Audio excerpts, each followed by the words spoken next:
સુરત શહેરમાં રોંગ સાઈડમાં વાહન ચલાવનાર સામે પોલીસ ફરિયાદ દાખલ સુધીની કડક કાર્યવાહી કરવામાં આવશે। વરાછા રેલવે ગરનાળા નજીક સિટકોનું કામ ચાલુ હોવાને લઈ ડાયવર્ઝન આપવામાં આવ્યું છે, છતાં વાહન ચાલકો ગીતાંજલિ પેટ્રોલ પંપ નજીકથી રોંગ સાઈડમાં પસાર થતા હતા। બેરિકેડ લગાવવામાં આવ્યા છતાં લોકો રોંગ સાઈડમાં વાહન ચલાવતા હતા। ટ્રાફિક પોલીસ દ્વારા ખાસ ડ્રાઈવનું આયોજન કરવામાં આવ્યું।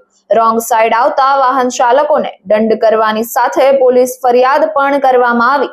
આ ઉપરાંત પોલીસ અને પાલિકાની ટીમ દ્વારા રસ્તાને નડતરરૂપ વાહનો પણ ડિટેઇન કરવામાં આવ્યા। વધુ સમાચાર માટે જોતા રહો ભારત ટાઈમ્સ ન્યૂઝ।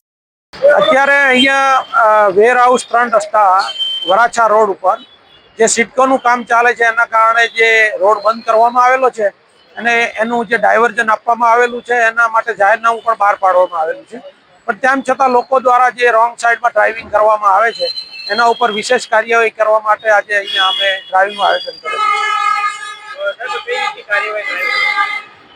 આમ તો તમે જાણો છો કે છેલ્લા 4 દિવસથી મહેરબાન પોલીસ કમિશનર શ્રી અનુપમસિંહ ગેહલોત સાહેબ અને સુરતના મેયર સાહેબે જે સૂચનાઓ આપેલી છે તે મુજબ આયુર્વેદિક ગરનાળાથી લઈ અને સરથાણા જકાત નાકા સુધીના રોડ ઉપર જે દબાણો થયેલા છે, રોંગ પાર્કિંગ થયેલા છે, ત્યાર પછી ભંગાર વાહનો જે પડેલા છે એ હટાવવાની કામગીરી ચાલુ છે અને સાથે સાથે રોંગ સાઈડના પણ કેસો કરી રહ્યા છે।